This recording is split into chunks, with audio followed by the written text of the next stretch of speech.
With Slime Rancher 2 around the corner, it is good to recap the story so far in the first Slime Rancher game. Whether you are an old or new player, this video will provide as much information about the weekly world of Slime Rancher. Of course, spoilers.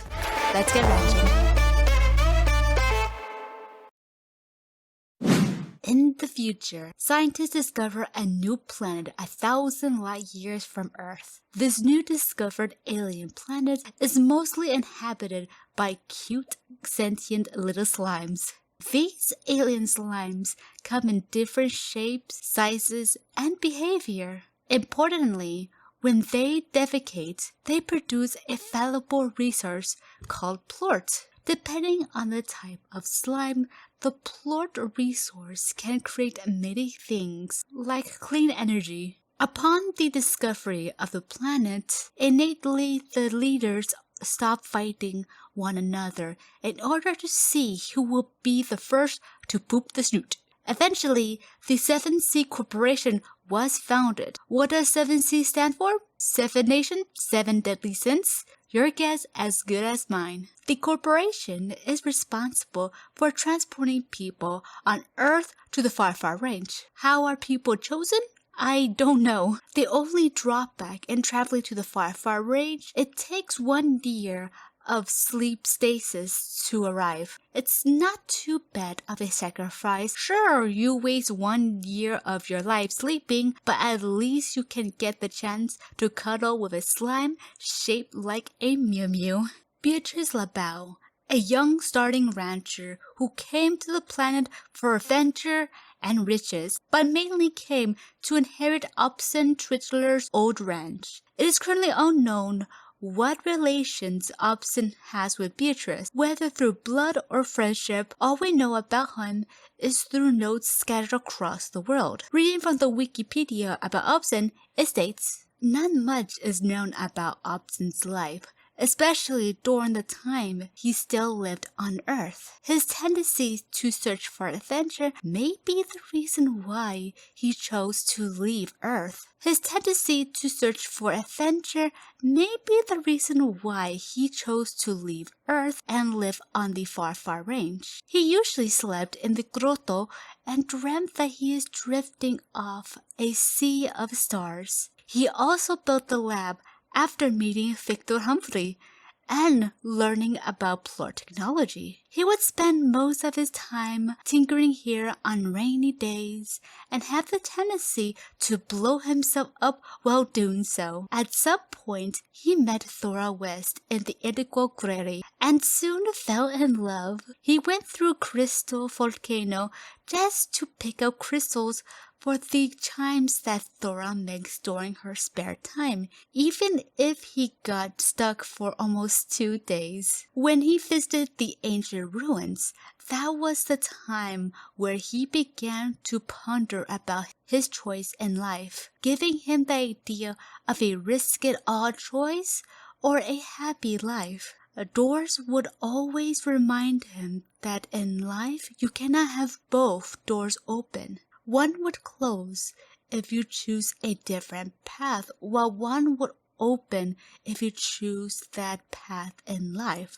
When he visited the glass desert before leaving the ranch, he encountered a switch with 2 doors near the end of the desert. One door would open while the other would close. His note indicates that the 2 doors represented his dilemma. The first, where he would use the warp terminal to become the first human to travel through space and time, or having a life with Thora. However, he chose not to go.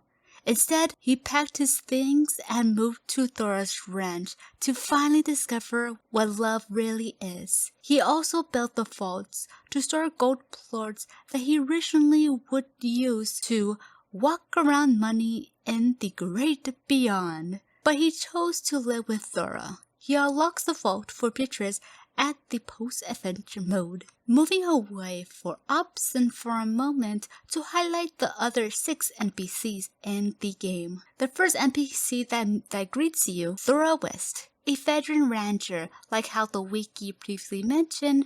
her and Obson have a relationship. Other than that, there's not much about her. Next is Victor Humphrey, a professional rancher, slime scientist, and an aspiring musician who is responsible for creating the slime emulation. He is seen well-spoken and a highly intelligent individual. However, easily distracted from his work, preventing him from interacting with others. Otherwise, a well-meaning person who is passionate about slimes, something that most of us can relate to. Next, we got Ogden Ortiz, another fellow rancher who prefers fancying himself as a farmer than wrangling slimes. Back on Earth, he was a CEO of a major food distributor company.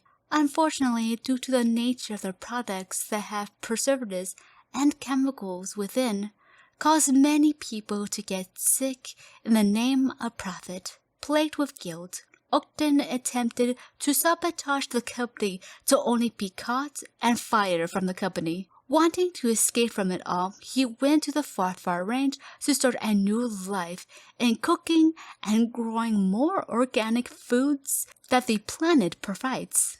Moving on to Machi Miles, the daughter of Tatsuya Miles, who is the CEO of Miles Tech, a company that is responsible for manufacturing the Fatpack and other technology like the Nimble Valley. Machi has a strained relationship due to being sent away from a special assignment from her father. Instead, Machi interpreted it as out of the way, presumably to prevent her from bothering him as much. Despite this, she still gets the insight of the latest technology and the plur market. Machi Miles is depicted as a shrewd businesswoman. She has a high ego of herself, claiming that at one point caught a gold slime. Additionally, would hack into devices to either change information about herself or obtain valuable information that would benefit her. Next, we got Bob. Bob is probably the most mysterious NPC.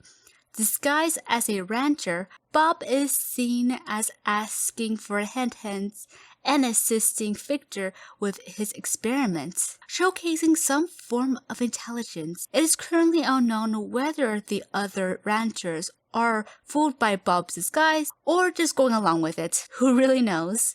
Lastly, we got Beatrice LaBelle, the main character that you play throughout your ranching experience.